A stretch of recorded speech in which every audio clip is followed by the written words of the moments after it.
Gente, eu resolvi fazer esse vídeo aqui porque vieram me perguntar já no direct, me mandaram mensagem no WhatsApp e me marcaram, já fizeram um maior estardalhaço aí por causa de um vídeo que está acontecendo aí na internet de um perfil grande. Não importa quem é, quem tiver que saber vai ficar sabendo isso aí.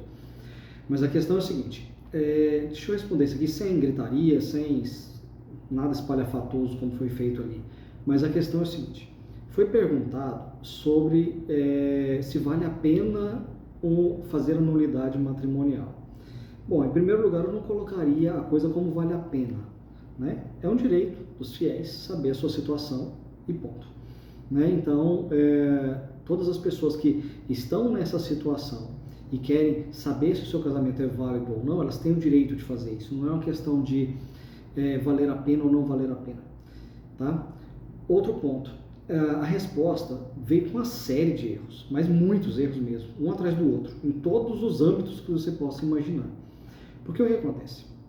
O que mais me chamou a atenção e o que foi mais para mim mais crasso de todos, principalmente por ser uma página, um perfil que fala de doutrina católica, um perfil que eu considerei bom, né, bem razoável, mas falando que a partir do momento que é declarado nulo, a igreja vai estar falando que você viveu amaziado e, portanto, todo aquele período você estava em pecado e, portanto, todos aqueles filhos que vieram são frutos de pecado e mais um monte de besteira nesse sentido.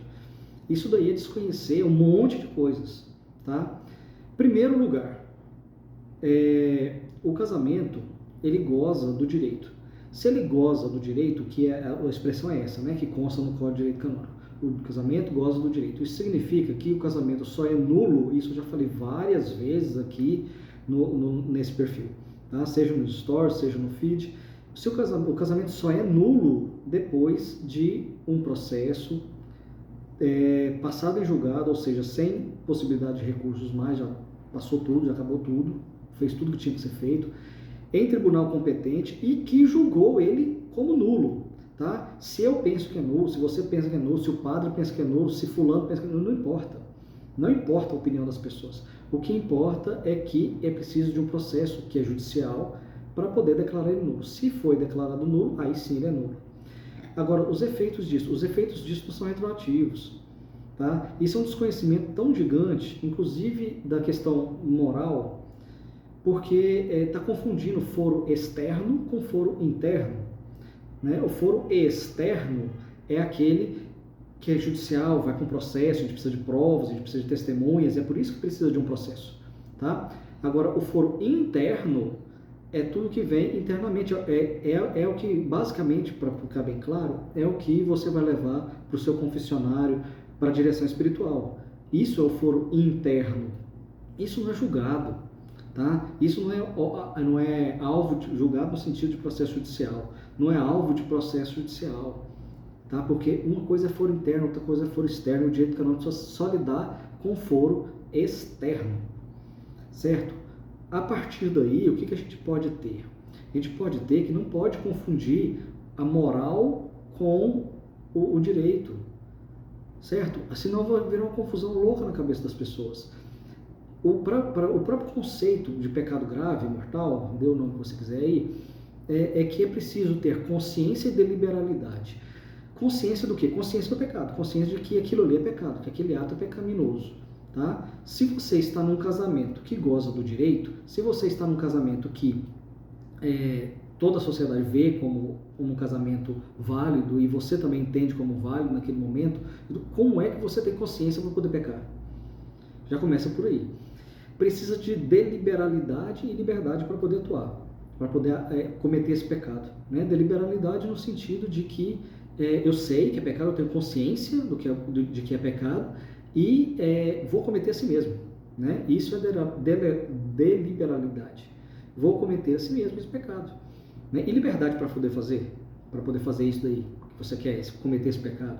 Como é que você tem deliberalidade, como é que você tem liberdade para cometer esse pecado, se você nem sabe se o casamento é nulo ou é válido?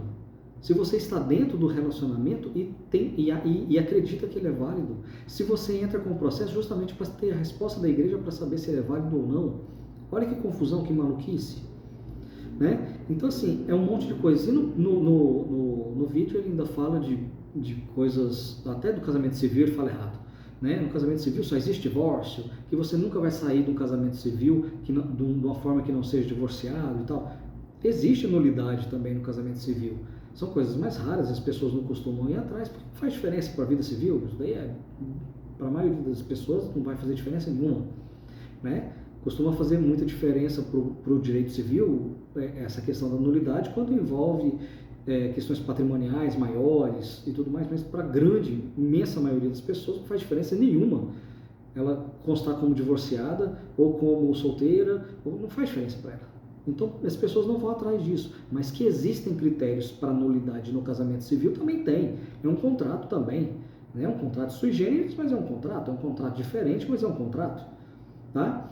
Então até nisso errou em tudo. Né? Então veio jogar uma carga gigantesca sobre as pessoas que estão nessa situação, alguns de segunda união, uma carga gigantesca que essas pessoas, esquecendo que essas pessoas já estão com uma carga enorme nas costas, de tudo que já aconteceu na vida delas, do problema que elas passaram, de todas as dificuldades, e ainda joga uma carga dessa.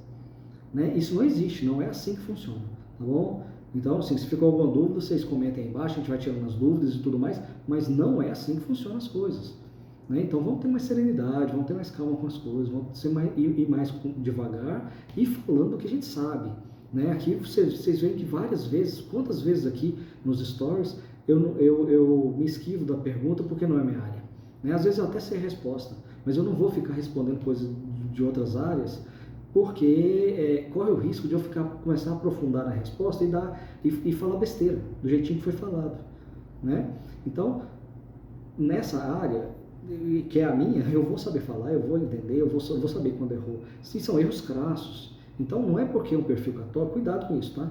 Porque não é porque é um perfil católico, grande, conhecido, às vezes bom, né? Perfis bons, tem perfis muito bons aí que por aí, que às vezes falam besteiras enormes. Então a gente tem que filtrar as coisas, a gente tem que ter bom senso também, né? Não é acreditar totalmente de um lado, acreditar totalmente do outro. A gente precisa ir atrás, buscar, entender, né? Fazer esse equilíbrio, colocar na balança, porque senão vira tudo sensacionalismo, vira tudo essa loucura. Tá bom? Então eu queria só deixar esse recado para vocês. Se vocês tiverem alguma dúvida, ficar alguma coisa ainda para trás, comentem aí embaixo que eu vou responder. Tá bom? Até mais.